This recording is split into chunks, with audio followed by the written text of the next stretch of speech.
Bom, quem for entrando pode ir se apresentando. A gente vai adotar a metodologia da roda de conversa. Eu proponho iniciar fazendo algumas reflexões sobre o tema que me foi proposto.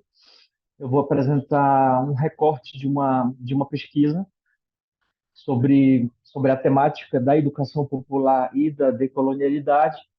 E aí, em seguida, a gente abre, faz uma roda de conversa para contribuições, socialização de experiências, perguntas, enfim, tudo mais que se queira fazer, compartilhar também poemas, músicas, enfim, que esse espaço seja um espaço bastante livre e democrático, tá bom? Eu quero começar pedindo desculpas pelo atraso. Vou explicar. Nós estamos realizando aqui em Belém, desde ontem até amanhã, o Seminário Nacional de Participação Social e Educação Popular.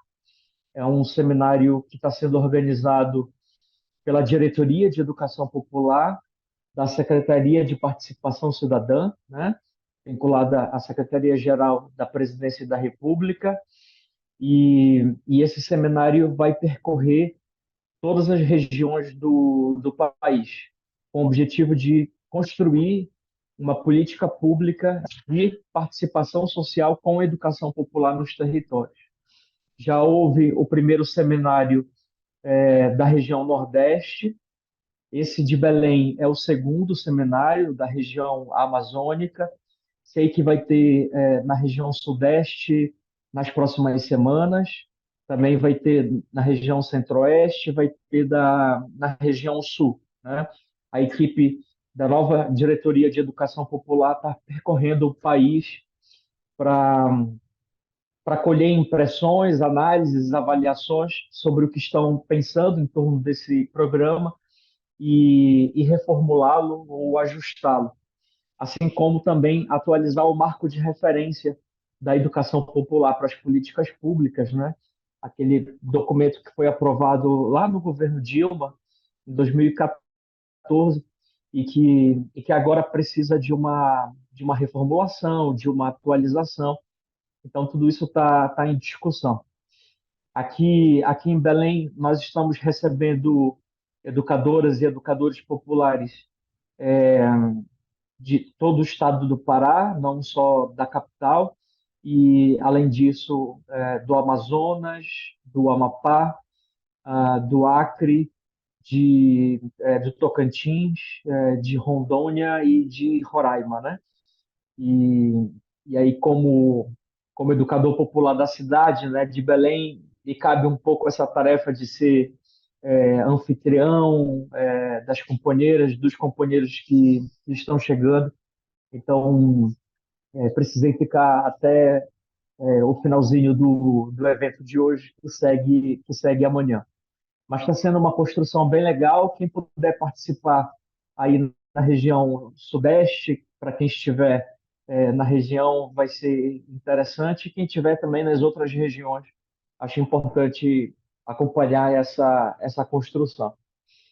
Bom, em segundo lugar, agradecer imensamente o convite do SEDEP para compor, né, esse processo de formação de educadoras e educadores populares. Sei que vocês já tiveram vários encontros. Acho que o último encontro foi com Pedro Pontual, né, inclusive, que está na diretoria de educação popular. O Pedro está aqui em Belém também. Estamos juntos nesse seminário. Falei para ele que hoje estaria com vocês, mandou um abraço para todo mundo. Então, sintam-se abraçados pela equipe de educadores e educadores populares que se juntam nesse momento em Belém para pensar os rumos da política nacional de educação popular. E agradeço o SEDEP reconhecer o papel do Santos. Já tive a oportunidade, uma vez, de visitar é, o SEDEP. Sei que fazem um trabalho muito rico, um trabalho muito interessante.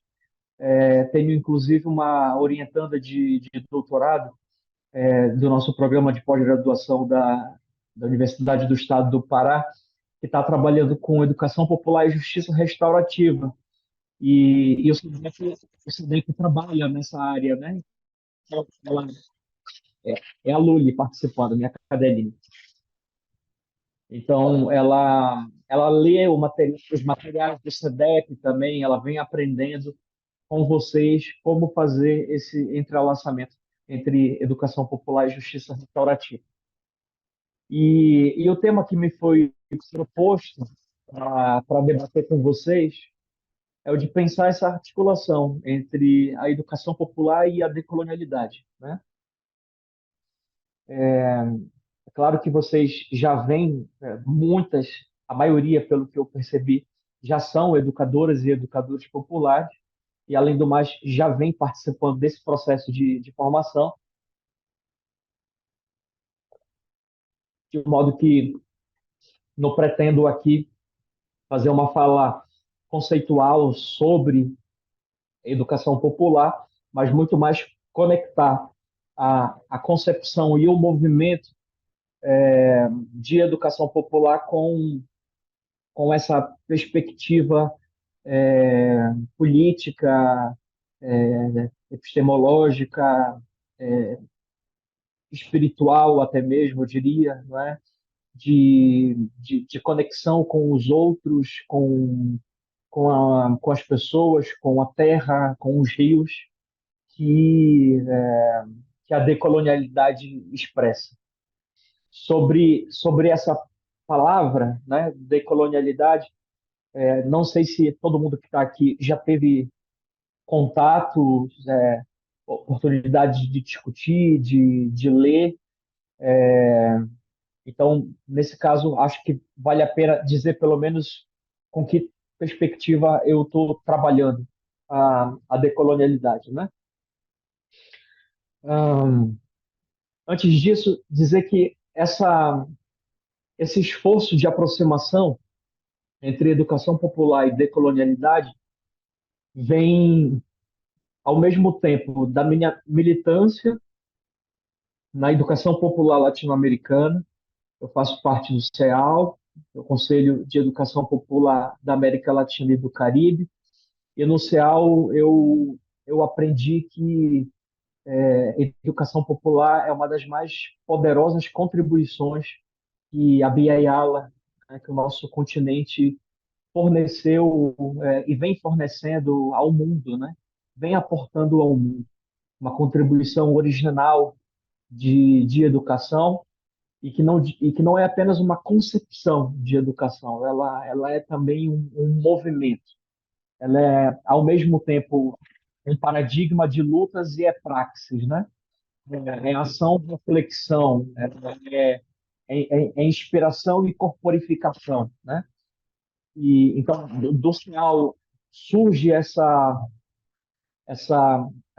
compreensão latino-americanista e caribenista de educação que me faz pensar que da América Latina, ou como prefere dizer o povo Puna, de Abya Yala, né, terra de plena maturidade, de Abya Yala surgem expressões de luta e expressões de pensamento que afirmam a autonomia dos nossos povos, a autodeterminação dos nossos povos, que afirmam gramáticas que são singulares, que afirmam lógicas que são próprias, que afirmam sabedorias insurgentes que são próprias de nossa região e que, portanto, nos levam a, a questionar o eurocentrismo que está na base da pedagogia moderna, né? Eu poderia falar das ciências de uma maneira geral, né? Mas vou me concentrar hoje mais na discussão da educação. Então, eu diria que esse eurocentrismo está na base da pedagogia moderna, né? Quem estudou seja pedagogia ou algum outro curso de formação de professores, se a gente perguntar, por exemplo, quantos uruguaios e uruguaias, argentinas, paraguaias, chilenas, ou então da África, né? Quantos intelectuais da Guiné-Bissau, da África do Sul, do Marrocos, da Argélia, de Mali, né? Madagascar, quantos intelectuais desses países nós lemos? A resposta é quase nenhuma, ou a gente aponta uma ou outra pessoa que são exceção. A nossa formação, portanto, ela é essencialmente eurocêntrica nas universidades, né? E isso acaba estando presente também nos sistemas de ensino, na educação básica, né? Seja na educação infantil, no ensino fundamental, no ensino médio. A ideia, por exemplo, de descobrimento do Brasil é uma ideia profundamente colonial, né? A prática de um ensino de língua portuguesa que descaracteriza as brasilidades, né? O que desvaloriza as brasilidades próprias da nossa língua, são características de um ensino colonial. Fico pensando aqui na Lélia Gonzalez, que falava no português, né? Ela dizia que nós não falamos português, nós falamos o português. E então, assim, o nosso sistema de ensino ele é muito marcado por essa reprodução do colonialismo, das colonialidades, do eurocentrismo, do racismo epistêmico, do sexismo, e a educação popular se apresenta como, ao mesmo tempo, uma concepção e um movimento que afirma uma outra maneira de se pensar os processos educativos, né? Baseado na sabedoria dos povos, na sabedoria insurgente, não é? No conhecimento dos xamãs, nas espiritualidades cósmicas que são múltiplas dos nossos povos, não é? Na ludicidade presente nas infâncias que são as mais diversas. Eu estou numa região que é a região amazônica, o Luli não contribui. E se eu vou, por exemplo, para uma comunidade quilombola, para uma comunidade de pescadores, para uma comunidade ribeirinha, a noção de brincadeira, a noção de ludicidade dessas crianças é bem diferente da maneira como as crianças da cidade brincam, né? Hoje, assim, as nossas crianças estão quase todas muito viciadas em celular e, e, e aí é preciso reconhecer que existem outras ludicidades, que existem outras maneiras de se brincar, que existem outras sintaxes, que existem outras gramáticas, outros dicionários, né? E isso a decolonialidade nos ajuda a pensar.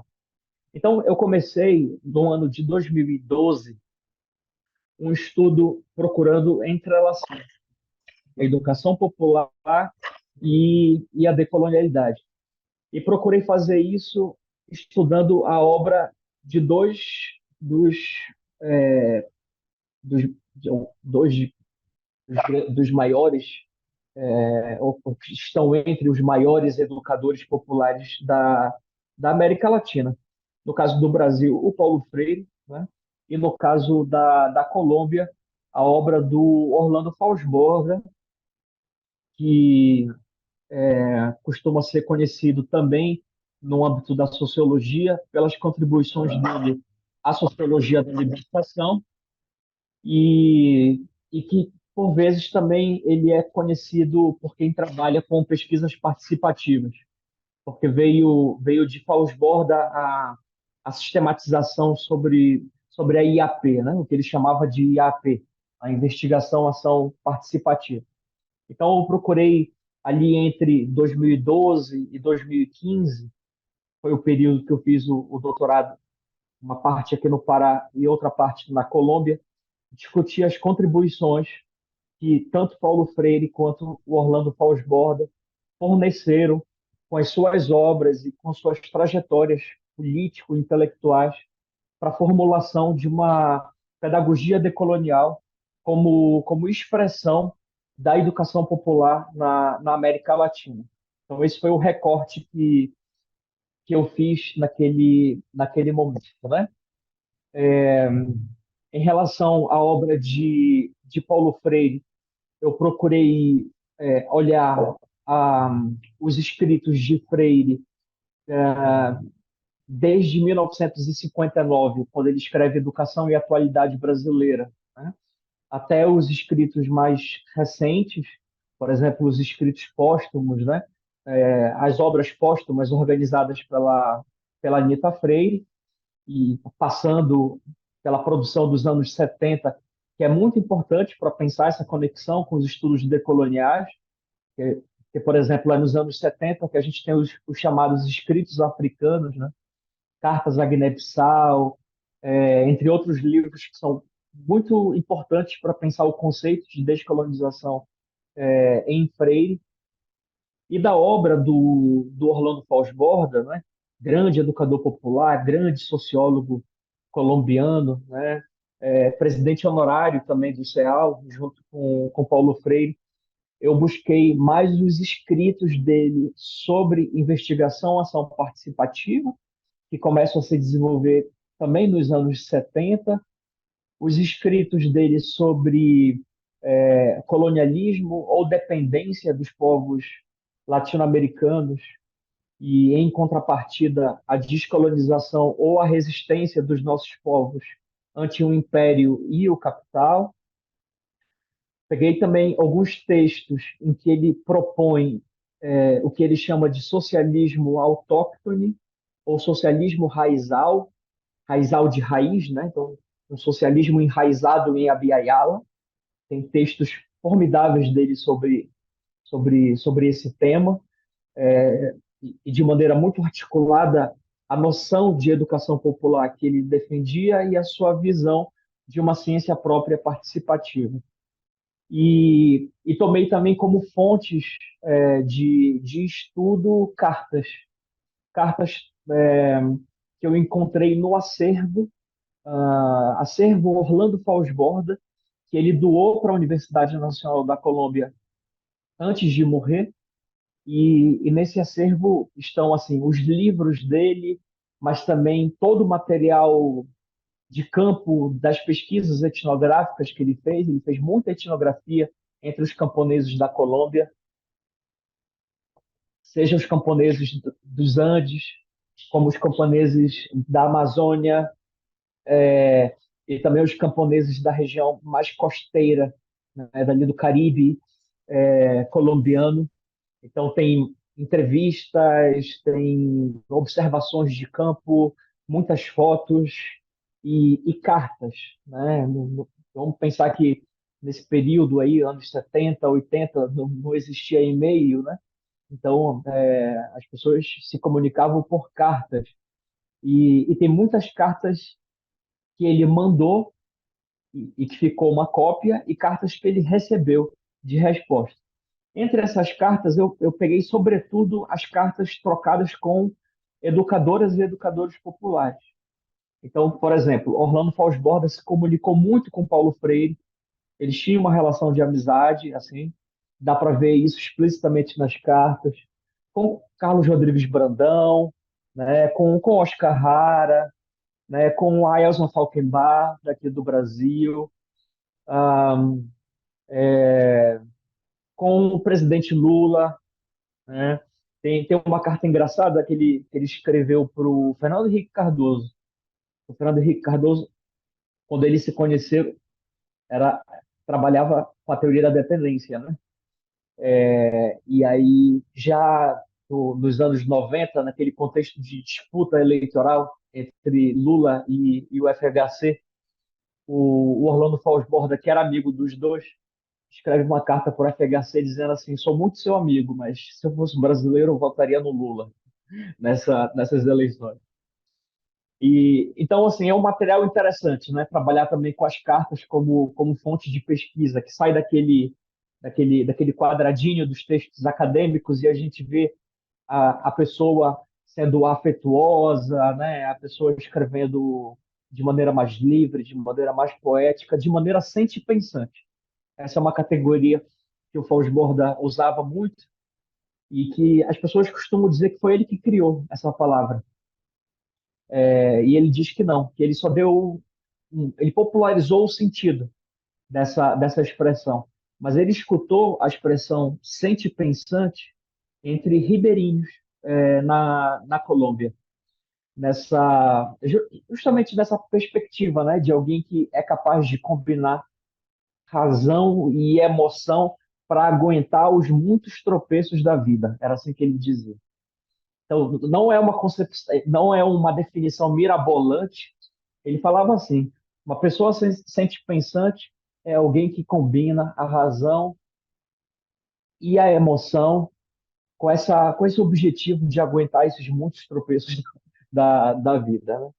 E isso diz muito. A gente vai já ver sobre essa concepção decolonial, porque se ela procura enfrentar o eurocentrismo, e se uma das características desse eurocentrismo é esse racionalismo cartesiano, isso vai dizer que a gente precisa passar a valorizar, a reconhecer que existem outros pensamentos fora dessa caixinha e que se constitui por lógicas outras que não apenas a da matemática e da dedução de leis, né, ou das ciências experimentais.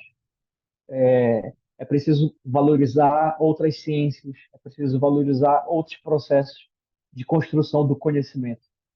Tenho uma amiga que é professora da UEPA também, Universidade do Estado do Pará, que ela é daimista, ela é sacerdotisa do Santo Daime e é uma pesquisadora também sobre o que ela chama das epistemologias da ayahuasca. Eu acho isso assim uma heresia epistemológica em relação à ciência moderna, porque como é que a gente pode dizer que as plantas produzem conhecimento e que as plantas são professoras, né? E isso dito numa academia ocidentalizada é um grande absurdo. Isso é uma heresia. Mas isso não é um absurdo se a gente dialoga com as cosmopercepções dos povos originários da Amazônia, né? Para quem as plantas têm poder, os animais têm poder. Por exemplo, com os xamãs, a gente pode muito bem aprender a resgatar ou a encontrar em nós a força de determinados animais de poder, né? O urso, o lobo, a arara, a formiga, é assim que os xamãs eles agem, né? Eles agem se comunicando com os espíritos da floresta, com os espíritos dos animais, com os espíritos das águas, com os espíritos das plantas, não é? E tudo isso na ciência moderna é visto como superstição, como ilusão, como besteira, como um papo furado, mas de uma concepção decolonial de ciência, o que se defende é a coexistência de epistemes. Não é a supremacia de um pensamento em relação ao outro, mas é o diálogo entre saberes, é a coexistência de epistemes, algo que já está na educação popular, algo que já está, por exemplo, na obra do Paulo Freire, né? Quando ele falava é preciso superar a invasão cultural, lá na pedagogia do oprimido. Então, como é que se supera a invasão cultural? Através da síntese cultural, que é esse diálogo entre saberes, é uma perspectiva intercultural, é a possibilidade de uma ecologia de saberes ou de uma coexistência de epistemes. Bom, então eu estou, como vocês estão vendo, eu estou aqui entendendo a decolonialidade não é exatamente como é, ah, uma moda teórica que nasce nos anos 90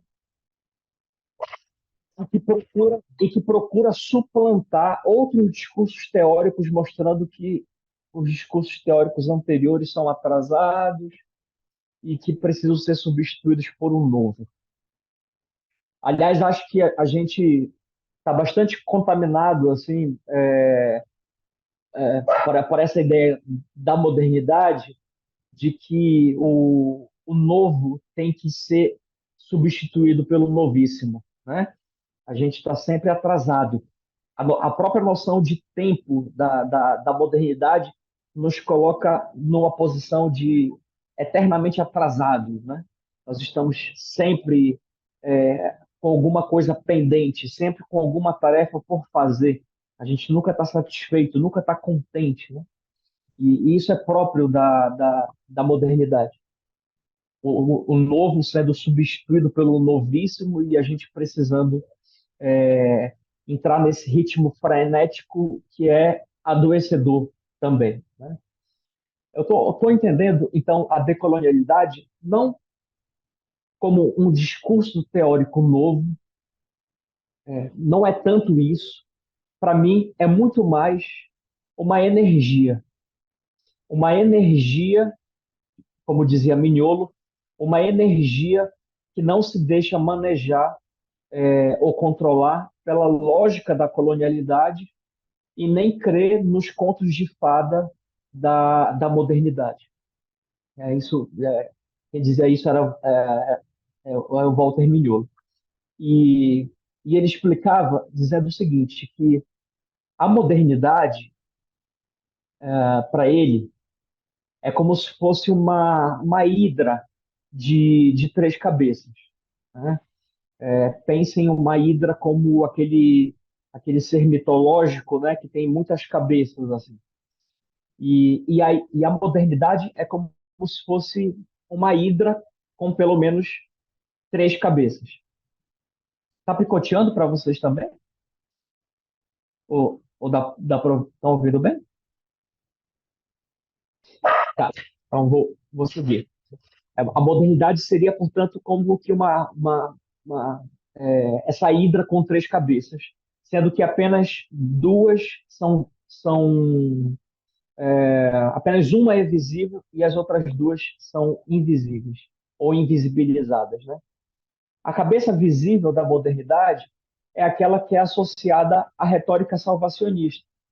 Então, a modernidade como ligada ao progresso, ao desenvolvimento, à razão, não é? À riqueza, à acumulação de capital. É assim que a gente aprende, inclusive, na escola, né? Quais são os marcos fundadores da modernidade? A Revolução Burguesa, a Revolução Industrial, a Revolução Francesa, o Iluminismo.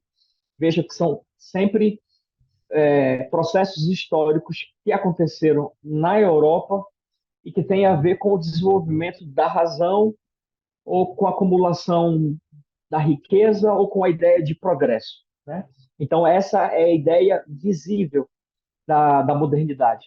Quando a gente fala, vou comprar uma geladeira mais moderna, a gente está se referindo basicamente a isso, né? Uma geladeira que traga a novidade, que substitua, que seja novíssima, seja altamente tecnológica e tal. E aí o Walter Mignolo vai dizer que a modernidade tem outras duas cabeças, pelo menos. Só que elas são invisibilizadas. Uma cabeça é a que ele chama de colonialidade. E colonialidade, para o Walter Mignolo e para os outros teóricos que desenvolveram essa noção de decolonial, colonialidade é diferente de colonialismo, porque o colonialismo ele se refere ao domínio de uma colônia por parte de uma metrópole no período colonial. Portanto, os nossos países da América Latina eram colônias até o primeiro quartel do século XIX, a maior parte dos nossos países, certo? É quando os nossos países, a partir do segundo quartel do século XIX, começam a se tornar independentes. Então, ali estaria superada a situação de colonialismo, mas não a colonialidade, porque a colonialidade é um padrão de poder que, mesmo com o fim das administrações coloniais, continua a sustentar assimetrias e processos de dominação nos planos das relações sociais, do pensamento, da subjetividade, de gênero, de sexo, de raça, as relações de trabalho, entre tantas outras. Se a gente considerar já a África, a situação colonial, ela perdurou a maior parte dos países até os anos 60 e 70. É quando se dá a descolonização dos países africanos, né? Mas mesmo assim permanecem as colonialidades como esses padrões de poder a, a, a sustentar essas assimetrias raciais, de trabalho, de gênero, entre tantas outras. O que é a chamada rede modernidade e colonialidade, da qual fazem parte mulheres e homens intelectuais da América Latina? O que essa rede faz é sistematizar na virada do século XX para o século XXI, ou seja, ali nos anos 90 e no início dos anos 2000, sistematizar um conjunto de conceitos que ajudam a construir essa visão mais crítica sobre as colonialidades. Então, é quando Aníbal Quijano, Walter Mignolo, Henrique Dúcio, Catherine Walsh, Zuma Palermo, Ramon Grossfogel, Nelson Maldonado Torres, enfim, começam a se encontrar em diversos fóruns, em diversos eventos, para pensar juntos a situação do mundo, a situação da América Latina e a reconceitualizar a modernidade. Então, veja, se a modernidade, numa perspectiva intramoderna, ela é vista tendo como ponto de referência apenas a Europa, para esses autores e autoras, a modernidade não pode ser pensada sem a colonialidade. O que eles vão dizer? Que a colonialidade ela é constitutiva da modernidade e não derivativa. Vou repetir. A colonialidade ela constitui a modernidade. Não existe modernidade sem colonialidade. Então, a colonialidade ela é constitutiva da modernidade e não derivativa. Não surge primeiro uma modernidade para depois surgirem as colônias. Não é assim. Primeiro a Europa se desenvolve e depois tem a descoberta da América. O que esses autores e autoras estão dizendo é que a opulência europeia, a riqueza da Europa, o seu domínio militar, inclusive, a sua riqueza material, tudo isso se construiu às custas dos cadáveres, do sangue e do suor dos povos originários massacrados em Abiyala, na Ásia e na África. Portanto, é a, a, é o cadáver, digamos assim, do indígena que produz a riqueza na Europa, em outros termos. É o saque intelectual, é o roubo intelectual, é o extrativismo intelectual que a Europa fez com pensadores e com culturas de outros lugares do mundo que produz grande parte dos fundamentos da ciência moderna. O Henrique Dúcio, por exemplo, na Filosofia da Libertação, vai dizer A filosofia da libertação é profundamente helenocêntrica. Essa história de que a filosofia começa na Grécia está equivocada essa história. Os gregos aprenderam muito com os egípcios. Então essa história está mal ocultada, né? É preciso a gente entender, portanto, que a modernidade ela se constitui junto com a colonialidade. Essa é uma das principais contribuições do pensamento decolonial. E ao estudar a obra do Paulo Freire e do Orlando Fons Borda, como esses dois grandes educadores populares da América Latina, eu percebo que em ambos havia o que eu posso chamar de as fontes ou os antecedentes do debate decolonial que hoje está sendo feito em Abya Yala.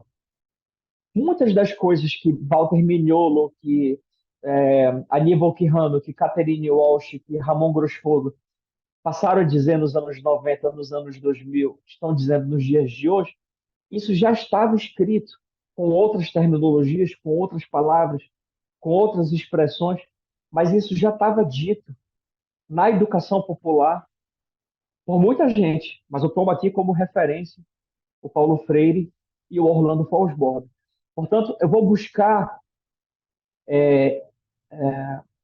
identificar e analisar quais são as contribuições pedagógicas, políticas, epistemológicas e sociológicas que Paulo Freire e Orlando Fons-Borda forneceram, né, para a constituição de um pensamento decolonial na América Latina que se expressa numa pedagogia decolonial que é a própria educação popular latino-americana. E eu vou tentar essa tese, vira minha tese de doutorado, que está sistematizada no livro Por uma Pedagogia Decolonial na América Latina.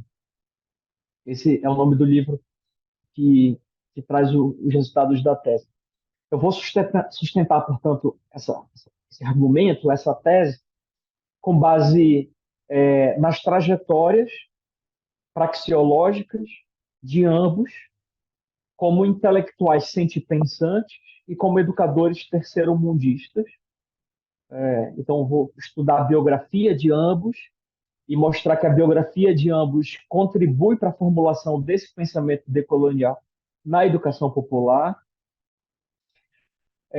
Do ponto de vista mais epistemológico, eu vou analisar as críticas e críticas contundentes que ambos constroem a natureza colonialista da sociedade brasileira, colombiana, latino-americana, da pedagogia e da ciência dominante. Então, a crítica que eles fazem à ciência, à pedagogia e à sociedade. Num aspecto mais metodológico, eu vou procurar compreender as propostas deles rumo a uma educação popular dialógica, intercultural, conscientizadora e pesquisadora. E do ponto de vista ético-político, como que se constrói a utopia que ambos defendiam, né? Que a gente pode chamar de utopias rebeldes, utopias subversivas ou utopias insurgentes. Evidentemente que não dá para eu tratar de todos esses temas, né? Então, acho até que já falei demais, mas assim, vou tentar ir apresentando alguns desses dados de entrecruzamento numa perspectiva já de conclusão para a gente ir conversando e abrir aqui a roda. Algo que eu acho muito importante citar tem a ver com a estrutura de sentimentos dos anos 70 na América Latina. Estou tomando como referência um conceito do Raymond Williams, né, de estrutura de sentimento. Os anos 70 são um ano formidável do ponto de vista da germinação de paradigmas emancipatórios. Então, a gente vai ter na educação a educação popular, na sociologia, a sociologia da libertação, na filosofia, a filosofia da libertação, o teatro do oprimido, né? Vamos ter o teatro experimental do negro, vamos ter a psicologia comunitária, nós vamos ter a teoria da dependência, né? A gente vai ter a teoria cepalina da economia, enfim, vai ter um conjunto de contribuições que procuram repensar a sociedade, a educação, a ciência, o teatro, as artes, a literatura, a partir dos povos da nossa própria região. Isso vai gerando aquilo que o Raymond Williams chama de estrutura de sentimentos, né? E que o Gramsci chamava de bloco histórico. Então, é esse contexto gerador, né? Um contexto gerador anti-eurocêntrico e anticolonial que vai se expressar nos escritos de Paulo Freire e de Orlando Falsborda, né? Então, acho que esse contexto de articulação da educação popular com a sociologia da libertação é importante de ser pensado. Vale pensar também, no caso mais específico da sociologia da libertação e da investigação-ação participativa, que talvez tenha sido a maior contribuição do Falsborda para a educação popular na América Latina, as quatro correntes de pensamento que fundamentam a IAP, né? Investigação, Ação Participativa. Por um lado, a teoria econômica da CEPAL, né? O duo brasileiro Fernando Henrique Cardoso e Enzo Faleto, conectados com Celso Furtado e outros ligados à teoria da dependência, mesmo que depois o Falsborda critique o Fernando Henrique Cardoso e fique mais vinculado a uma perspectiva mais progressista da teoria da dependência.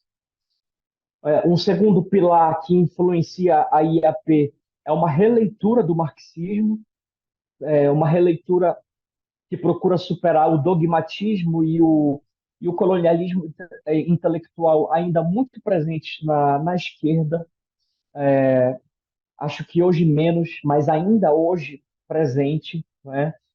Hoje mesmo no seminário eu estava escutando uma fala de uma companheira que dizia que a questão mais importante, a questão que tem que ser olhada centralmente e as outras são periféricas, a questão central é a de classe e que gênero, raça, sexualidade, isso seria tipo perfumaria, né? Assim, questões acessórias. Isso fez com que a esquerda, durante muito tempo, defendesse o socialismo, mas fosse racista, fosse sexista, fosse LGBTfóbica e etc. E tal. Então, é preciso fazer essa releitura do marxismo a partir de Abya Yala, a partir dos nossos povos, né? E, e nós temos alguns nomes importantes, assim, logo no início do século XX, a obra de um peruano chamado José Carlos Mariátegui se destaca, e ele é pouquíssimo lido ainda, o Mariátegui, pela esquerda brasileira, infelizmente. E o Mariátegui ele repensa o marxismo, tomando como referência a realidade do povo que era mais predominante no Peru em seu tempo, que são os povos indígenas. Então, se numa leitura eurocêntrica do marxismo os povos indígenas são vistos como parte do campesinato e o campesinato está na antessala da história, não são os protagonistas, não são o principal motor da revolução social, para o Mariátegui, não. Para o Mariátegui, os indígenas, os camponeses, são protagonistas da mudança social. Então, isso está presente na IAP também, essa releitura do marxismo. Um terceiro eixo tem a ver com o que ele chama o Falsborda chamava de contra-teoria da subversão, que foi vivenciada na prática revolucionária de um padre chamado Camilo Torres, um padre colombiano chamado Camilo Torres, né? que é citado pelo Paulo Freire. Quando a gente lê pedagogia da autonomia, pedagogia do oprimido, tem alguns trechos, tem pelo menos uns dois ou três trechos em que o Paulo Freire fala que se inspira na vida e na militância de Camilo Torres, um padre guerrilheiro, né, que morreu muito jovem por ter adotado a guerrilha como método de luta, né? Então foi fuzilado e morreu rapidamente, mas deixou na sua vida, assim, no tempo que esteve vivo, deixou uma contribuição imensa, que era uma figura revolucionária amorosa. Ele era uma pessoa extremamente apaixonada pelo ser humano, pelas crianças, pelo pobre, pelo oprimido. E isso influenciou muito tanto Paulo Freire quanto o Orlando Fausto-Borda, né? A noção de amor, de generosidade, de humildade, perdão. Isso, ambos trazem dessa inspiração no Camilo Torres. E o quarto pilar que inspira o Orlando Fausto-Borda na criação da IAP é exatamente a educação popular de Paulo Freire e a contribuição da categoria do dialógico como forma de superação da dicotomia sujeito e objeto. Porque o Orlando Fausto-Borda está pensando a pesquisa social. E a pesquisa social, muitos de nós aqui somos, não todos nós, todas e todos nós, de alguma maneira somos pesquisadores. A pesquisa social ela é muito marcada pela dicotomia sujeito e objeto, né? E o Orlando Fausto-Borda trouxe a categoria do dialógico de Paulo Freire para romper com essa dicotomia, para dizer que todos são partícipes do processo de construção do conhecimento e que devem ser coautores da, das investigações, das escritas dos trabalhos acadêmicos. Não é assim que a gente faz, né? Porque normalmente a gente concebe a nossa pesquisa, vai para campo, faz as entrevistas, depois dialoga com uma banca, defende, publica a tese, quando tem consideração, entrega lá um trabalho, sem se preocupar se a comunidade vai ou não entender aquele monte de conceito. Mas isso não é uma construção coletiva do conhecimento. A IAP é uma metodologia de investigação que traz a ideia do colabor, da ideia da colaboração. Todos são autores na definição do problema, na construção da metodologia, e inclusive na forma de expressão dos resultados da pesquisa, que não precisa ser necessariamente uma tese. Pode ser um cordel, pode ser um vídeo. O resultado de uma pesquisa pode ser um vídeo, pode ser um, um portfólio com fotos, pode ser um memorial, pode ser um disco, pode ser muita coisa, né? Pode ser muita coisa, realmente. E então vejam como vai se conectando na trajetória desses dois educadores populares, Paulo Freire e Orlando Fausto-Borba, perspectivas de superação do colonialismo, não apenas no plano do pensamento, mas também do fazer pedagógico e do fazer investigativo. Porque a IAP ela era pensada não apenas como um método de investigação, mas é uma tríade. É um método de investigação, é um processo educativo e a transformação social. É tudo isso combinado e permeado por uma filosofia de vida altruísta, que tem como centro o amor e o respeito ao outro. O outro entendido não apenas como o ser humano, mas o outro entendido também como o pássaro, como a formiga, como a árvore, como a floresta, né? Então, acho que isso é urgente para os tempos atuais, porque traz a necessidade de uma ecopedagogia também, né? Uma, uma, uma pedagogia enraizada nos rios, enraizada no coração dos povos, enraizada nas montanhas, Eu lembro há 2 anos, quando nós tivemos o Fórum Social Pan-Amazônico aqui em Belém, eu fiquei responsável por receber a delegação venezuelana e tinham três etnias venezuelanas, indígenas, né? Uma delas é do povo Pemon, e ali eu conheci a, a guardiã da Piedra Cueca. Pedra Cueca, Kueka. Pedra Cueca. É uma pedra que existe numa região da selva da Amazônia venezuelana, e que é considerada por os Pemons a avó, a avó desse povo. Tem também a pedra que é considerada o avô. Então, tem o avô e tem a avó. São duas pedras importantes. Lá pelos anos 90, um artista plástico da Alemanha extraiu essa pedra e levou para Berlim para ser exposta em um parque público, ah, junto com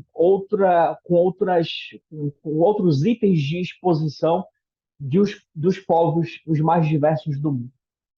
O que, o que, o que esse pesquisador não se deu conta é que ele não estava extraindo apenas uma pedra, ele estava roubando a avó da comunidade. A Piedra Cueca é a avó dos Pemon, né? E passaram-se mais de 20 anos assim, de negociações diplomáticas difíceis entre o governo da Venezuela e o governo da Alemanha para que a pedra pudesse voltar para o povo Pemon. E enquanto a pedra não voltou, todo tipo de problemáticas foram enfrentadas. Lúlio, vem cá, fica calminho. Todo tipo de dificuldades foram enfrentadas, né? Doenças, enchentes, problemas na plantação. E aí a guardiã da Pedra Cueca me disse: quando a pedra voltou, nós voltamos a ter paz na nossa comunidade, né? Então, acho que essa concepção decolonial nos ajuda também a superar esse antropocentrismo que é muito típico da modernidade e a lançar uma mirada mais ecológica, que pense a centralidade da terra, a centralidade da Pachamama, a centralidade dos rios, né? Eu vou, eu vou finalizando dizendo que, a meu ver, a educação popular na América Latina ela se constitui como um capítulo do que a gente vem chamando hoje de pedagogias decoloniais. Existem muitos outros capítulos.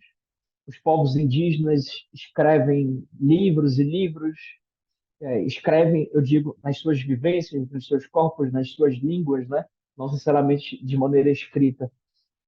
Os povos indígenas, quilombolas, pescadores, as mulheres, a população LGBTQIA+, enfim, vem construindo muitos capítulos dessa pedagogia decolonial, e acho que a educação popular na América Latina, a partir do que foi trabalhado, escrito, feito, experimentado, vivido pelo Paulo Freire e pelo Rolando Fausto, também se constitui um capítulo importante dessa pedagogia decolonial que vale a pena a gente revisitar. E essa pedagogia, ela requer educadores que sejam subversivos, educadores que se assumam como sente-pensantes, que não dicotomizem razão de emoção, que tenham um profundo compromisso ético-político com as classes populares, que respeitem o saber do intelectual, mas que respeitem o saber do xamã, e que tenham liderança democrática, né? Como gostam de dizer o movimento zapatista, né? Quer dizer, é liderar sendo conduzido. Me fugiu exatamente como eles dizem, mas a ideia de liderança é essa, né? Quer dizer, eu comando obedecendo. Então, acho que é esse tipo de liderança democrática que precisa se constituir. Penso também que essa pedagogia decolonial, ela precisa partir sempre de hipóteses de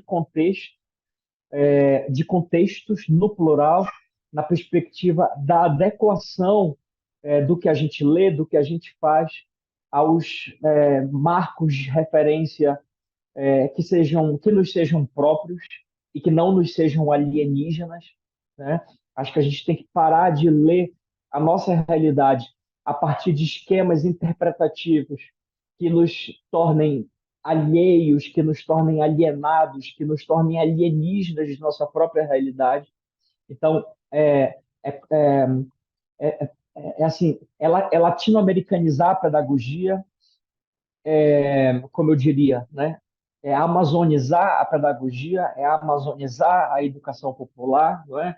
É fazer esse movimento em todos os cantos onde nós estejamos, o que não significa perder o contexto com o global, de modo nenhum, mas significa pensar a partir do contexto, a partir é, também das memórias coletivas dos movimentos de resistência. Acho que esse é um outro elemento importante também. Nós, pelo fato de termos sido formados por uma pedagogia eurocêntrica que não apenas nega os intelectuais da academia, da América Latina, da África, da Ásia, mas que, sobretudo, nega os intelectuais do povo, a gente acaba não conseguindo ter acesso a essas memórias coletivas dos povos, dos movimentos de resistência. Por exemplo, aqui no Pará, no século XIX, nós tivemos a cabanagem, que foi um movimento revolucionário, liderado pelos cabanos, né, indígenas, caboclos, negros, e, e essa memória da cabanagem, digamos assim, é uma memória revolucionária, que está presente no sangue cabano dos povos daqui do Pará, né? E assim como eu dou esse exemplo, vocês poderiam dar tantos outros exemplos, lembrando de homens e de mulheres, de crianças, de idosos, de xamãs, de anciãos, né, que com seu repertório linguístico, com suas canções, com as suas receitas, com sua medicina popular, com seu jeito de ser, com as suas piadas, com as suas anedotas, construíram uma memória coletiva que nos ajuda muito a repensar a sociedade que nós vivemos. Mas para isso é preciso superar esse epistemicídio e esse fosso, né, de esse fosso gigantesco que separa aqueles que são considerados sábios da grande maioria da população que é considerada ignorante. É uma pedagogia que precisa buscar outras coordenadas epistemológicas, né? E que, por fim, é uma pedagogia que precisa se assumir como utopia política. Penso que essa dialética denúncia-anúncio que está em Paulo Freire, que está em Orlando Foucault, que está na educação popular, é estruturante dessa concepção pedagógica e sociológica que está nos dois autores, o que significa dizer que, junto com a crítica radical e contundente da opressão, é preciso apresentar caminhos, propostas, projetos de mudança social, movidos por uma utopia de um mundo mais solidário, de um mundo democrático, que o Orlando Fosborda, por exemplo, chamava de socialismo raizal, tentando se contrapor às versões eurocêntricas de socialismo, e particularmente o socialismo do leste europeu, né? O socialismo real. E ele falava, não, o socialismo que tem que ser construído na América Latina é um socialismo autóctone, é um socialismo de raiz, fundado nos valores civilizatórios dos nossos povos. Ou seja, dos povos negros de Abya Yala, o que nós podemos aprender o profundo valor da liberdade, porque esses povos vieram trazidos da África na condição de escravizados e tiveram sua liberdade negada. Portanto, ninguém melhor do que os negros para nos ensinar o que é liberdade, qual é o valor da liberdade. Precisamos também construir um socialismo com base na ideia de reciprocidade. E ninguém melhor do que os povos indígenas para nos ensinar isso, porque constrói uma relação ecológica com os outros. E aí ele vai mostrando, né? Os povos camponeses nos mostram isso, os trabalhadores trazem esse valor, as mulheres trazem esse valor, a população LGBTQIA+, traz esse valor. Então, é com base nesses valores fundantes que a gente precisa reconstruir um projeto de sociedade que, a meu ver, está presente na história da educação popular e que, com essa leitura dos estudos decoloniais mais contemporâneos, a gente consegue aguçar, a gente consegue perceber melhor, e, ao perceber melhor, talvez fundamentar melhor as nossas práticas, inspirar mais pessoas e seguir a luta que é todos os dias. Falei demais, não estava pretendendo falar tanto, mas desculpa, falei demais. Agradeço a escuta atenta de vocês e vamos abrir o conversatório.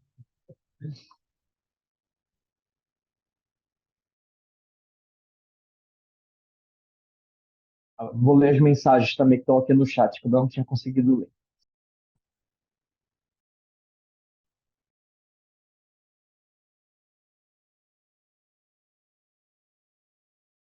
Olá, João, boa noite, cara. É, Tudo que tu me falou, eu tô pesquisando agora sobre a relação entre a teologia da libertação e a educação popular em direitos humanos, né? A partir da experiência que eu sou voluntário lá no CAC, no Centro Alternativo de Cultura, e toda a tua reflexão estava fazendo nos perguntar sobre o que é a libertação, né? Nos libertar de quê, né? É, e a teologia da libertação, dialogando com a educação popular, ela nos coloca essa indagação, né? O que é a libertação, né? A libertação é a libertação social das estruturas opressoras, né, da sociedade, né? E falou da figura do Carlos Mariátegui, né? E ele foi o pensador que influenciou a obra de teologia da libertação do padre Gustavo Gutierrez, né? E eu fui também, eu tive uma experiência com a educação popular através do NEP, né? Núcleo de Educação Popular Paulo Freire. É, tive essa honra, né, de ter convivido com o professor João Colares aí, com a professora Ivanilde Apoluceno. E hoje eu estou como voluntário da educação popular no CAC, como educador popular em direitos humanos, e eu tive uma experiência assim que eu considero bastante profunda, né, no CAC, com a atividade da educação em direitos humanos, de ver as próprias crianças conduzindo o debate sobre os direitos da criança e do adolescente. E aí que, de fato, na prática, eu vi o potencial que o pensamento decolonial tem, né? De mostrar que nós podemos ser sujeitos, né? Sujeitos, autores da história, né? Da libertação. E eu vi isso nas crianças conduzindo o processo também da educação popular, né? Isso que eu acho interessante, né? Uma experiência prática, né, de se discutir de fato a decolonialidade. E numa experiência de um grupo que tem vínculo com a teologia da libertação. E então esse mostrar de fato que existem outros saberes e que é necessário o diálogo entre saberes é maravilhoso, cara. É uma experiência assim profunda de imersão no diálogo entre culturas, de aprender com outras culturas, né? E de compreender a decolonialidade para além da teoria. Era isso que eu queria colocar aí. Muito obrigado. Valeu, William. Muito obrigado pela contribuição. Tenho pleno acordo contigo. Laurinda e Pedro estão inscritos, né? É isso? Então vamos lá, Laurinda. Laurinda, tem alguém primeiro que Laurinda. Alguém se inscreveu antes de mim.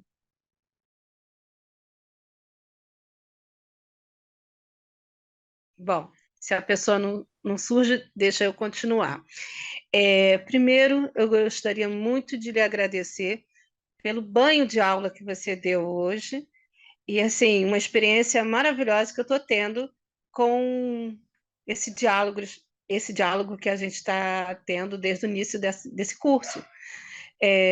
Eu faço parte de voluntariado na Educação Popular em Economia Solidária, aprendiz, estou fazendo parte do movimento da Economia Solidária já tem algum tempo, mas é muito difícil a gente dialogar a educação popular dentro dos espaços. E aí eu descubro a coisa mais maravilhosa para mim é que a gente faz educação popular quando estamos dialogando, convivendo com os diferentes, sem dizer que somos educadores popular, porque, na verdade, somos aprendizes. Eu estou aqui aprendiz, eu estou aprendendo.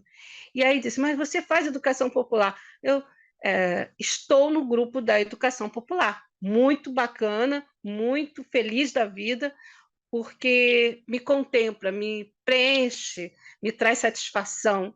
Então, isso me alegra muito, estar aprendendo com os diferentes.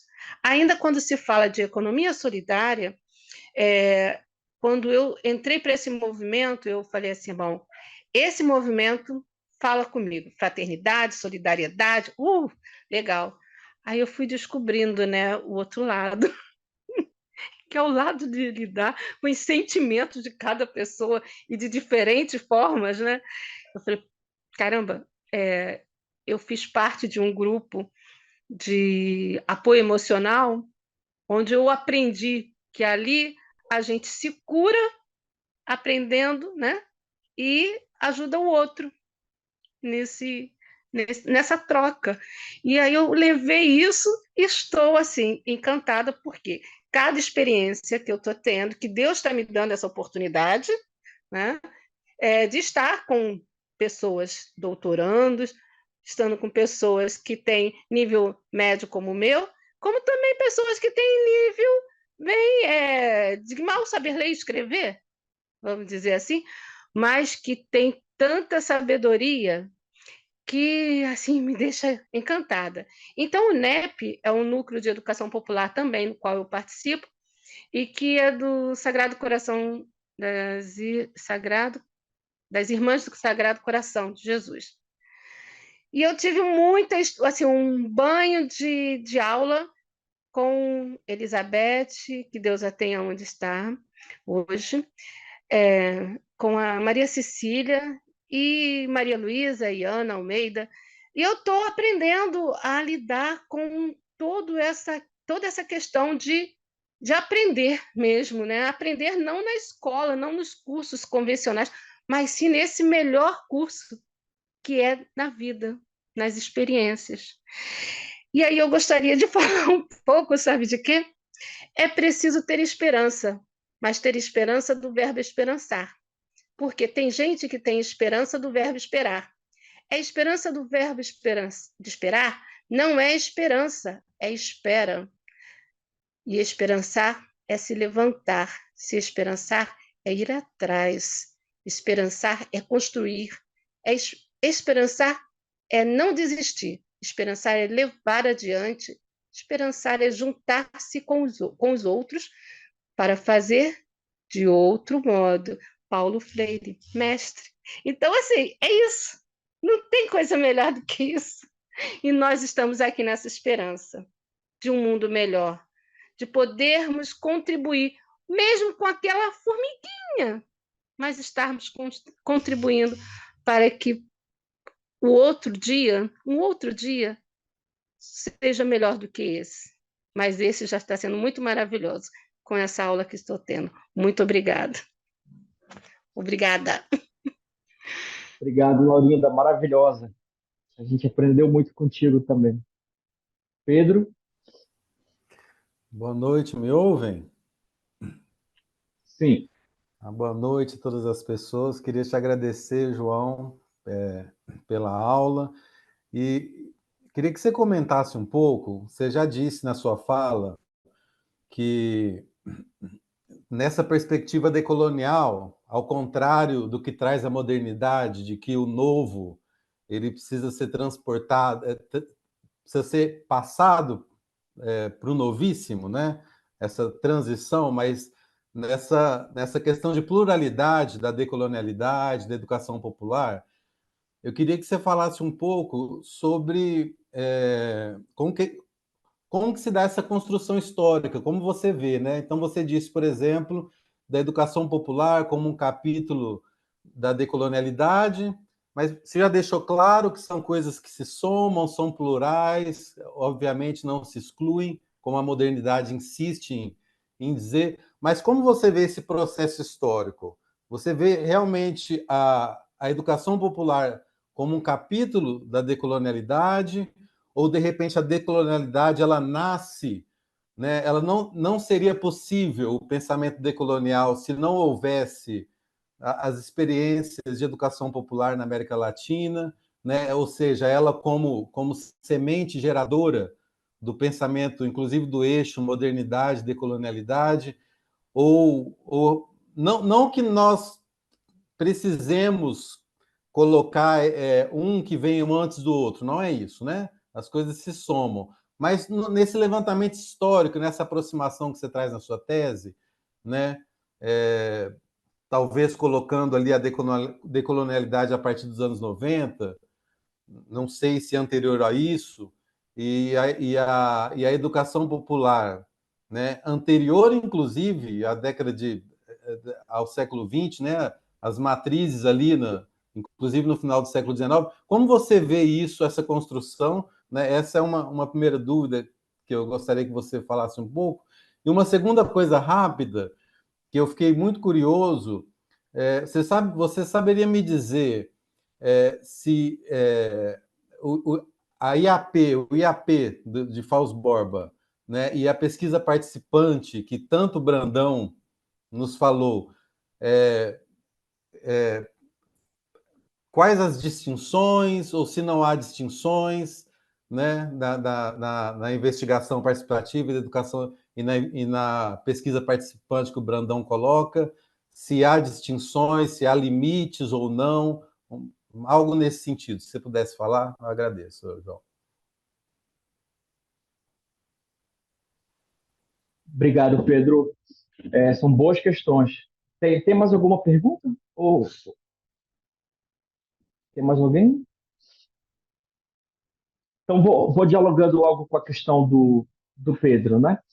Bom, são duas perguntas. A primeira, o Pedro pede para falar um pouco sobre essa genealogia, digamos assim, do pensamento decolonial, né? O Walter Mignolo já escreveu sobre isso, então eu vou trazer um pouco da reflexão dele com a qual eu concordo. Ele vai dizer que a gênese do pensamento decolonial teria pelo menos três grandes momentos, assim, pensando o sistema mundo, pensando não América Latina, mas pensando o sistema mundo, certo?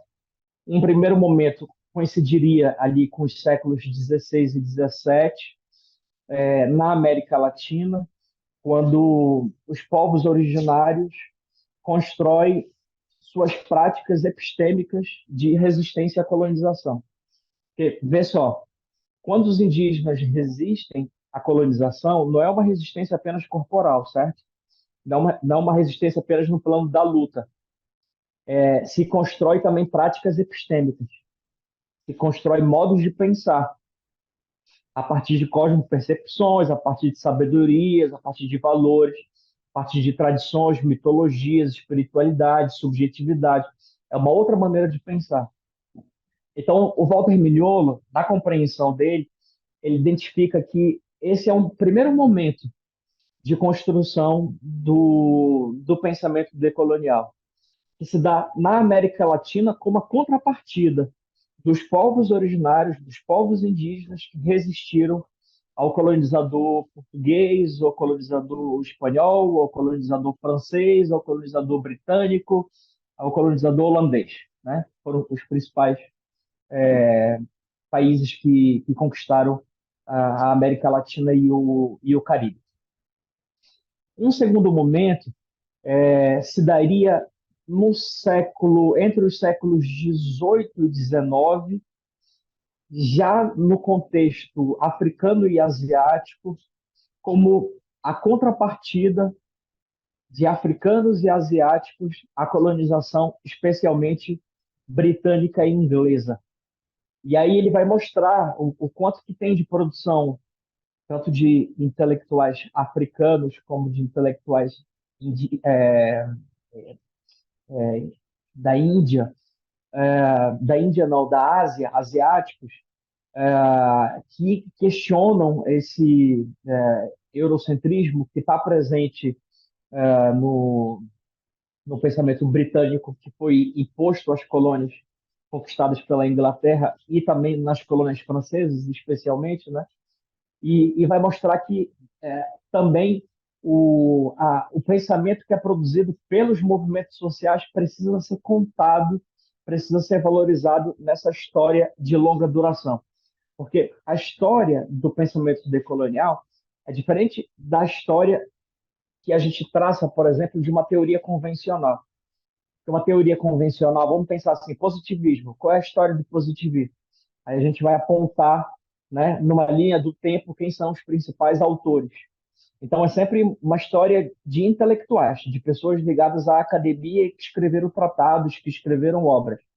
A história do pensamento decolonial, ou essa genealogia do pensamento decolonial, não recupera apenas aquilo que foi escrito por intelectuais latino-americanos, africanos ou asiáticos, né, no contexto das colônias, mas recupera também as práticas epistêmicas dos povos e dos movimentos. Então, o Mignolo vai dizer, o MST produz pensamento decolonial, né? O MST produz, eu que sou da pedagogia, vou dizer, o MST produz a pedagogia do movimento. Quem leu a Roseli Caldart, né, a pedagogia do movimento, sabe que o MST tem toda uma pedagogia estruturada, com princípios, com metodologia, com fundamentos, com valores, que não devem nada ao que escreveu Freinet, ao que escreveram outros intelectuais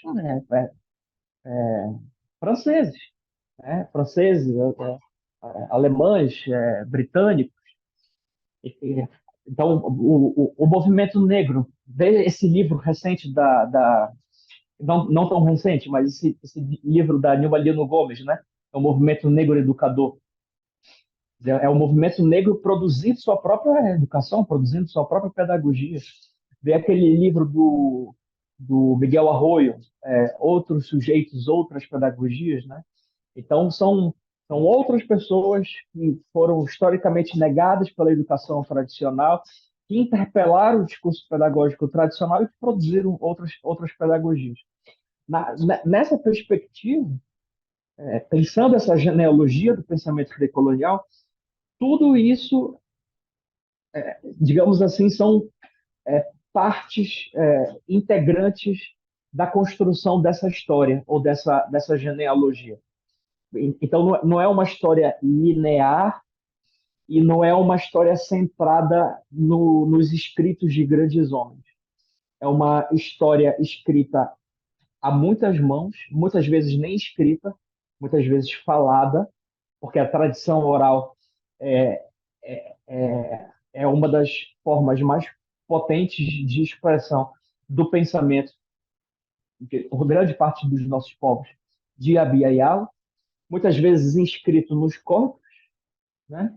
E inscritos nas paredes também. Então, muita pesquisa de antropologia, de arqueologia, de linguística precisa ser feita para que a gente consiga recuperar, digamos assim, essa genealogia do pensamento decolonial.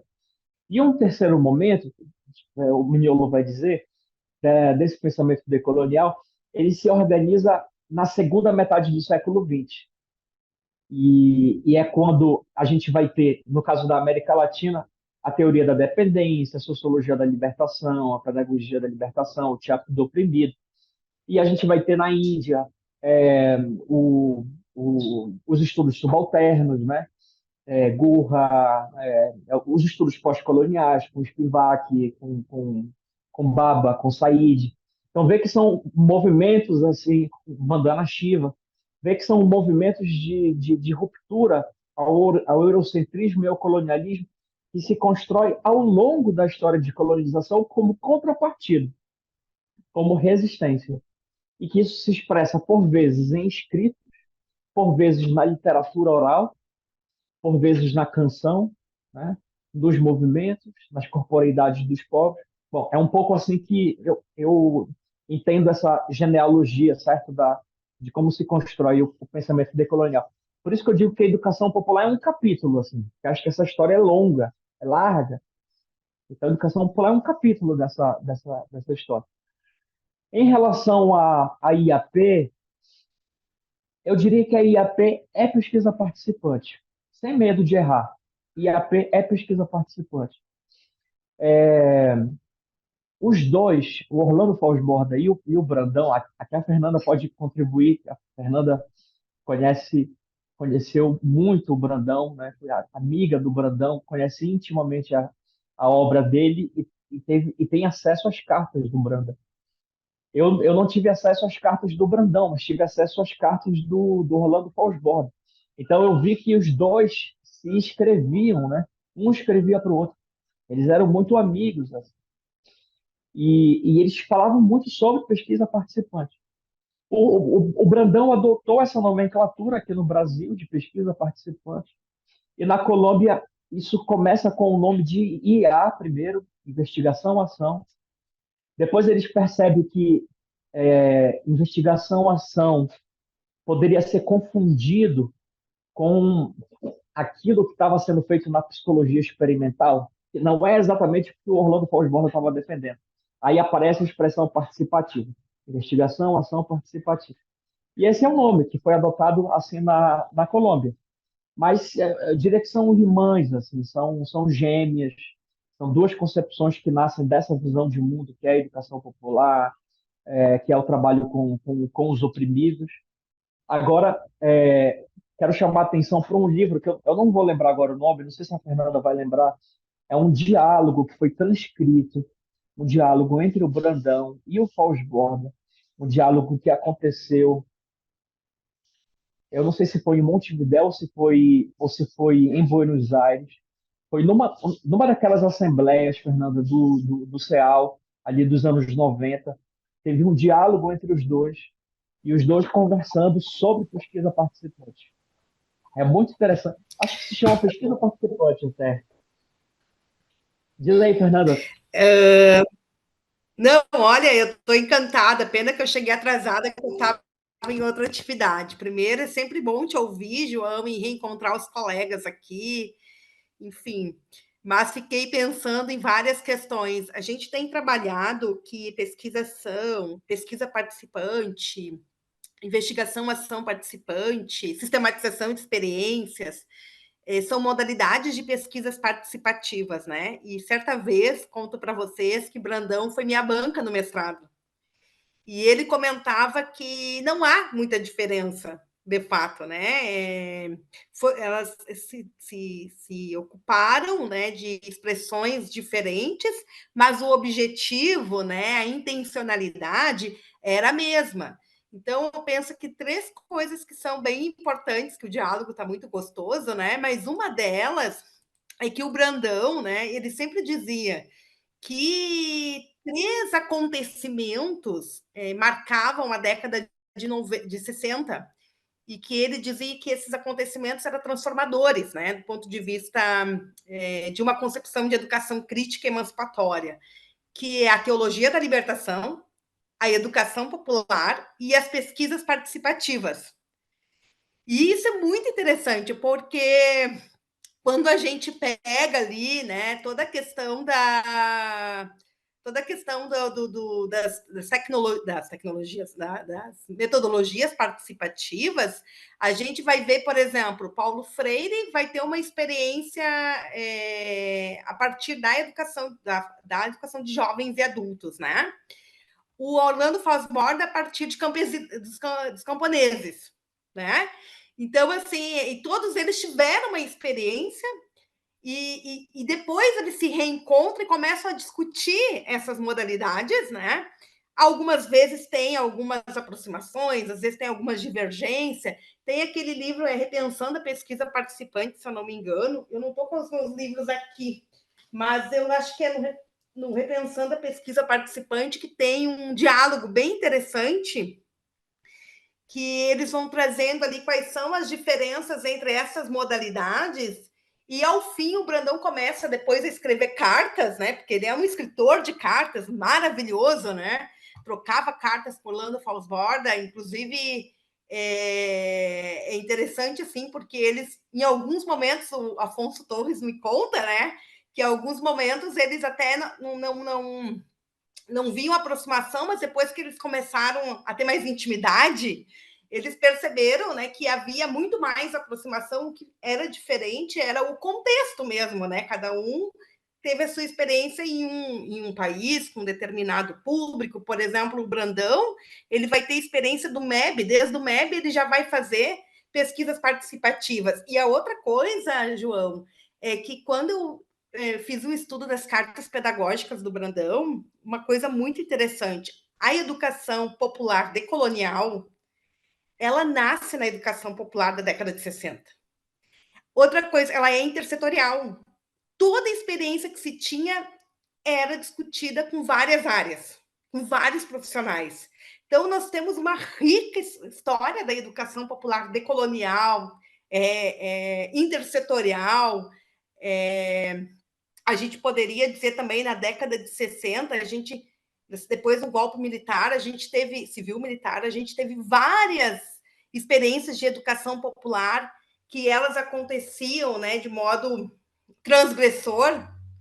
Então, assim, nesse período se fazia pesquisas participativas, contudo, né, não tinha tanta visibilidade. E a tua fala, assim, bom, enfim, poderia ficar falando de cartas, mas depois eu posso enviar esse livro das cartas para o pessoal, para eles olharem, porque está muito legal essa troca de cartas e as experiências. São pessoas que viveram a educação popular, as mulheres da educação popular, João, muita mulher da educação popular, e que elas não escreviam sobre educação popular, elas praticavam educação popular. E isso é repensar a educação popular decolonial. Ai, obrigada, falei demais. Maravilhosa. Muito obrigado, Fernanda, pela contribuição. Então, é bem isso, Pedro. E também queria lembrar que acho que o primeiro texto a ser traduzido para o português do Orlando Fosborda, eu não tenho certeza, mas eu acho que é o texto chamado Aspectos Teóricos da Pesquisa Participante, que está no livro Pesquisa Participante do Isso Brandão, de mesmo. 1981. 1981. Então, o Brandão, ele é um dos responsáveis por introduzir no Brasil e em português a obra do Orlando Fosborda. Vamos lá, temos Perfeito, mais alguém? obrigado. Obrigado. Nada. Ana Karine, né? Ana Karine está inscrita. Oi, gente. Eu estou aqui tomada pela emoção.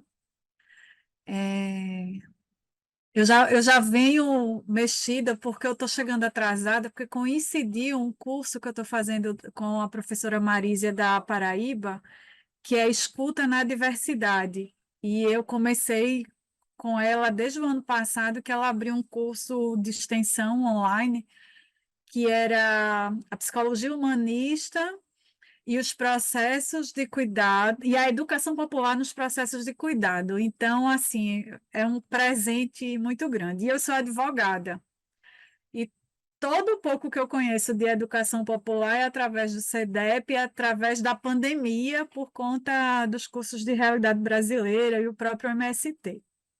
E aí, que bom que deixaram eu não vou dizer o melhor, eu estou dizendo o melhor, porque o melhor, assim, a gente, eu estou aprendendo a essa coisa de fechar os ciclos, né? A sobremesa, a gente espera para a sobremesa, então a última aula, assim, tá muito bom, o melhor está no final, mas também aí vem a hora do cafezinho e a hora que a gente vai saber que vai ter novos encontros, e aí esse melhor fica cada vez melhor, porque tem a Fernanda dizendo que vai compartilhar um, um material aí que são as cartas, e é muito bom ler carta. E principalmente porque eu estou com vontade de voltar a escrever carta para as pessoas e começar a mandar carta pelo correio. Eu tenho uma pasta de papel de carta, gente, da minha adolescência. São duas pastas de papel de carta. E eu acho que eu não vou morrer com essas cartas, eu não vou ser enterrada com elas de jeito nenhum. Então o povo vai começar a receber carta minha. E aí eu escrevi que vocês são esperançantes. Eu amo eu acho que eu conjugo, sabe? Eu esperança, tu esperanças, eu esperança, e esse esperançar é muito lindo. Quando eu decidi mudar minha alimentação para vegetariana, a gente trocou as palavras, né? Então era ventila amor, liquidifica amor, era cura amor. Então a educação popular me trouxe essa amorosidade. E aí eu fiz uma indicação para o William e do Afonso, porque Afonso Fonseca era um psicólogo, um humanista, uma pessoa fora da curva, que deu uma banana assim, para a USP, deu uma banana para o mestrado, deu uma banana para o curso de medicina para fazer psicologia. E era uma pessoa fora da curva, porque todas as residências e toda a vida dele foi para essa educação, para essa abertura. E ele conheceu Paulo Freire, lá em São Paulo, nessas caminhadas assim. E a gente tem várias partilhas dele. E Afonso, em pleno São João, durante a pandemia, virou estrelinha, mas fez questão de deixar toda a obra disponível para todo mundo. Ele tem um copião de quase 3.000 páginas. Então, João, eu quero muito conhecer você. Eu tenho uma amiga de Santarém, eu já estava printando, mandando você e dizendo assim: você conhece? E quem está na justiça restaurativa não tem como se afastar disso. Aí a Laurinda e a Fernanda estão falando dessa experiência que é das mulheres, e num dos cursos do MST, tinha uma mulher que era Alfonsa, ela está no Mato Grosso do Sul, e ela falando da experiência dela nos acampamentos e nos assentamentos, e a experiência dela durante a pandemia, dessas mulheres que se uniram para apoiar essas outras mulheres na educação das crianças que ficaram sem acesso, né, por conta da internet, por conta dessa questão da tecnologia, que é um fator também de exclusão, né? Ao mesmo tempo que inclui, ela também exclui, porque a gente precisa ter uma internet de qualidade, a gente precisa ter um equipamento de qualidade para que a gente aproveite isso e que essa conexão realmente aconteça. E aí, gente, toda vez que eu entro no grupo, né, toda vez que eu entro num curso de diálogos, de educação popular, eu fico aqui dizendo assim, meu Deus, como é desafiador eu levar isso para o direito, para o campo da justiça. Porque o nosso desafio é ir na contravenção, é ir no... É muito engraçado, é causar o desconforto, sabe? É ser autêntico, e aí é ser autêntico quebrando a hierarquia, quebrando um rito, E eu já tenho feito isso com amorosidade nas sustentações orais que eu faço, nas audiências, sempre pedindo permissão, porque eu corro o risco de ser representada, né? Levar uma representação se tiver. Eu não sei se foi no prazo ou se foi por engano, mas aí eu vou concluir assim. E aí a pergunta, João, você que tá aí no Pará, de uma certa forma é um berço, é um berço da nossa ancestralidade, né? Um berço porque os povos indígenas correram, né, eles correram para o norte, fugiram do litoral, né? De uma certa forma. É, como é que vocês estão vendo essa parte da educação popular voltando? Assim, a educação popular, a educação ancestral, essa educação do coletivo, do cuidado, voltando para a academia, é, com esse reconhecimento. E assim, eu sei que aqui em Maceió tem a parte indígena muito forte também, mas como é que a gente quebra? Dá uma ajudinha assim, pelo menos uma receitinha de um brigadeiro popular aqui. Como é que a gente quebra isso aqui de um jeito, no dia a dia, por exemplo, no dia a dia da OAB, no dia a dia, sabe, onde a gente está nos conselhos, sabendo que quando a pessoa olha para um advogado, eu não sou uma advogada popular, gente. Eu não tenho essa experiência, mas estou tentando quebrar, mas trazendo essa amorosidade. Então, eu agradeço uma dicasinha, sabe? Um exercício de caligrafia número 0. Obrigado, Anne. Gostei muito da sua fala. Bom, eu acho que são pequenas fissuras assim que a gente precisa ir abrindo, né? Brechas. Por vezes a gente vai se frustrar se esperar que primeiro tenha a revolução para depois fazer as mudanças, né? Então acho que a gente tem que ir abrindo as brechas, as pequenas fissuras no dia a dia. Eu, quer dizer, a minha identidade mais forte é como educador popular, né? Mas trabalho numa universidade, sou professor de uma universidade pública e todos vocês sabem o quanto que essa é uma instituição ocidentalizada, né? Marcada por tudo isso que a gente criticou aqui, pelo sexismo, pelo racismo, pela desigualdade, pela arrogância, pela vaidade e tudo mais, né? Acho que é preciso ir criando essas brechas no dia a dia, por exemplo, nos grupos de pesquisa, nos grupos de extensão que a gente monta, sabe? E formando coletivos com alunos e com colegas que se apoiam, que se ajudam. Hoje, o que a gente mais vê na universidade é o adoecimento de professores e de alunos. Adoecimento pela produtividade, pela cobrança de produtividade, né? pela, pela vaidade excessiva, né? pela, pela competitividade. E aí, quando você cria projetos de extensão que trabalham com educação popular, você precisa dar materialidade para esses valores sobre os quais nós estávamos falando, né? A circularidade, o diálogo, a compreensão, o afeto. E a gente escuta coisas assim muito interessantes, sabe? De pessoas que dizem assim: aqui eu estou me curando, eu estou me curando das doenças, das chagas da vida. Porque a vida é adoecedora em muitos aspectos, né? Então, você encontrar colegas, você encontrar professores, você encontrar companheiras, companheiros que te olham como um ser humano, como um sujeito, que pensam, que consideram as tuas necessidades, as tuas dificuldades, que não querem largar a tua mão. Isso é um passo como a esse projeto de sociedade, né? Então, eu acho que eu procuro não pensar assim em termos binários. A sociedade ou é dominada ou é transformadora.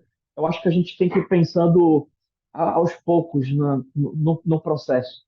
Por exemplo, na orientação de pós-graduação, de dissertações de mestrado, de teses de doutorado, É claro que eu não vou chamar positivistas para a banca dos meus orientandos, eu chamo aliados. Eu chamo aliados, né, pessoas que vão entender uma escrita sensível, uma escrita em que as pessoas podem, os pesquisadores podem trazer seus poemas e canções para dentro de uma tese de doutorado, que podem fazer uma escrita mais coletiva, inclusive, em que a gente valoriza aquilo que a Fernanda estava dizendo, a sistematização de experiências.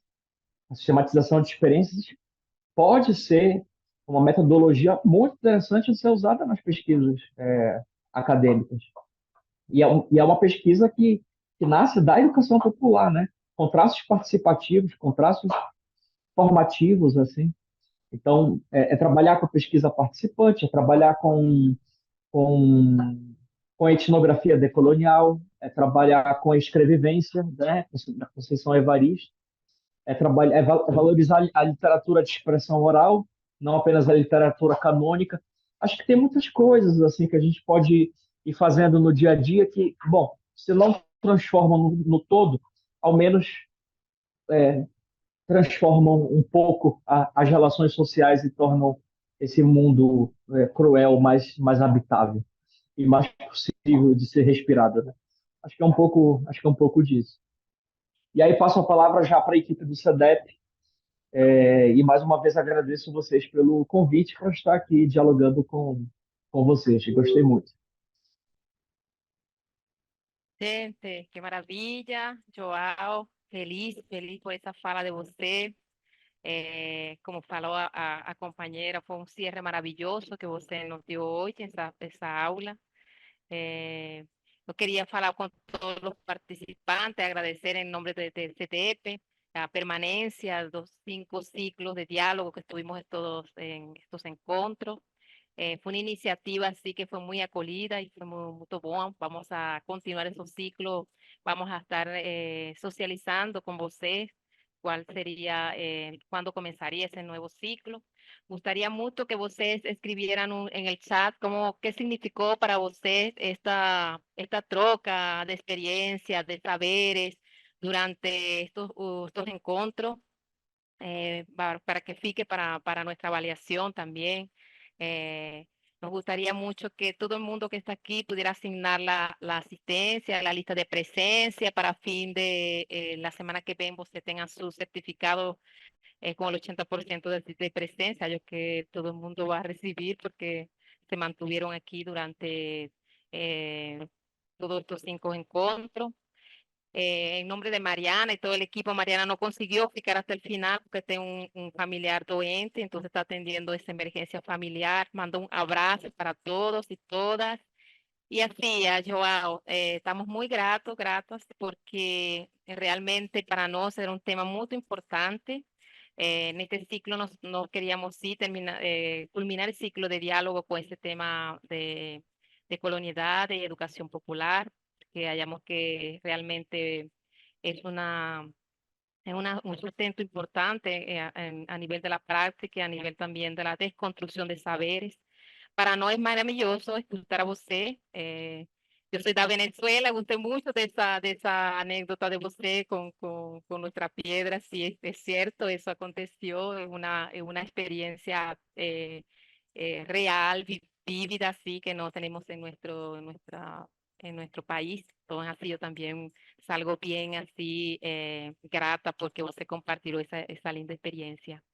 Entonces, gente, estamos dando por culminado. Si alguna persona tiene la necesidad de falar alguna cosa, estamos aquí con 3 minutinhos y colocar en el chat lo que significó para usted este ciclo de formación. Nos vamos a enviar allí algunas cosas en el email. Y ahí, bueno, esperamos que usted continúen con nosotros para los próximos ciclos. ¿Alguien quiere falar alguna cosa?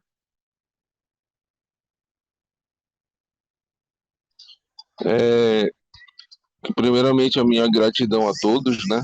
Tô tendo que falar aqui um pouco rapidamente porque eu tô numa saída para resolver uma outra situação, mas sou super grato por toda a equipe que está compondo, né, o curso de Educação Popular em Direitos Humanos e por estar nessa experiência também da educação popular, né? É, eu sou, eu já tive a oportunidade de conviver com o professor João Colares, no Núcleo de Educação Popular Paulo Freire, né, da Universidade do Estado do Pará. E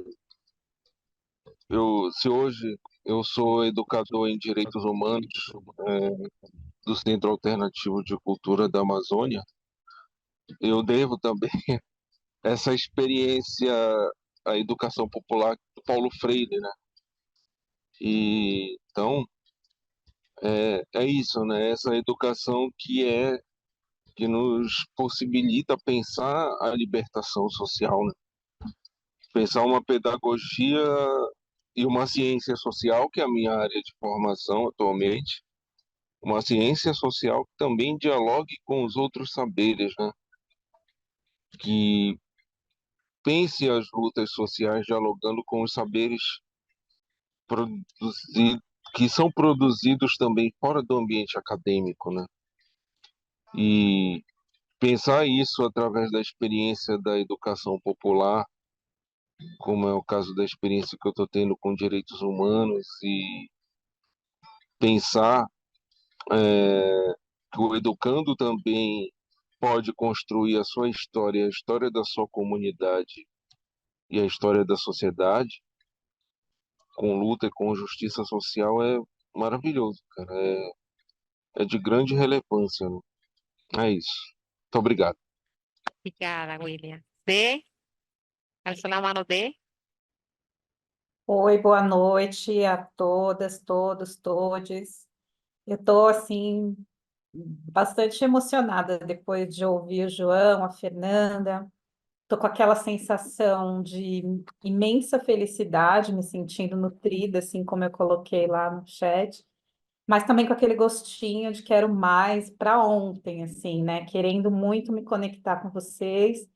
E eu estive no CEDEP 4 dias presencialmente para um curso neste feriadão do orgulho, saí daqui do centro da cidade de São Paulo, da Parada do Orgulho, do feriado do Orgulho LGBTQIA+, para estar aí no CEDEP. Então, estou vendo aqui, Yoha, querida, e foi um momento muito potente para mim, assim, estar pessoalmente com pessoas, né, de vários lugares do país, estar naquele território, naquele chão do CEDEP, que é um lugar tão importante, que pulsa tanto da nossa ancestralidade nessa luta pela educação popular no país, com 40 anos de história na quebrada, na periferia, fazendo acontecer.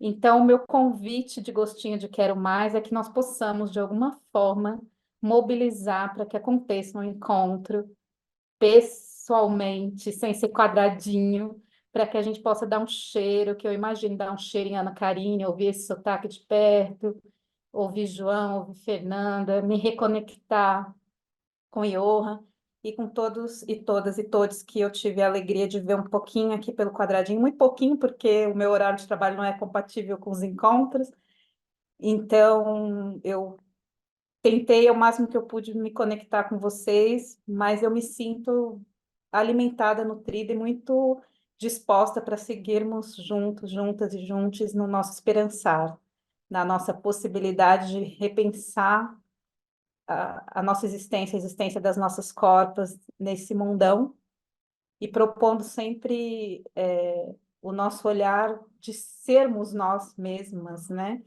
Pessoas dispostas a fazer a diferença com as nossas corpas na existência concreta, né? Na epistemologia do viver mesmo. Eu acho que isso é extremamente decolonial, a gente ser, né? A gente viver ali, né? No cotidiano das relações mais íntimas, mais profundas e mais impactantes. Então, eu estou com muita vontade de dar cheiro em todos vocês. Espero que a gente possa se conectar presencialmente o quanto antes, que nossa energia aqui, nossos corações possam pulsar essa possibilidade, porque eu sei que envolve muita coisa, muito dinheiro, principalmente nesse mundo capitalista, tudo precisa de dinheiro, mas que a gente possa, através do sonho, mobilizar tantas coisas que os nossos ancestrais já conseguiram mobilizar até aqui, né? Então, obrigada por essa oportunidade linda. Obrigada a todos. Obrigada, D. Roberta. Oi, pessoal, boa noite. Vocês me ouvem bem? Legal. Sí. Bom, queria muito agradecer pelo curso, todas as aulas foram muito legais. Agradecer aqui ao professor João, né, especialmente pelo momento de hoje. Aprendi muito. Bom, acho que para compartilhar um pouquinho, né, também aí do gostinho de quero mais e fazer convites e recomendações. Eu sou da área do direito, né, e acho que eu tenho essa mesma inquietação aí da Ana Karine, né, de como que a gente revoluciona essa nossa área, né, que é tão quadradona, assim, que é uma caixinha e dentro de outra caixinha. E acho que é muito desse...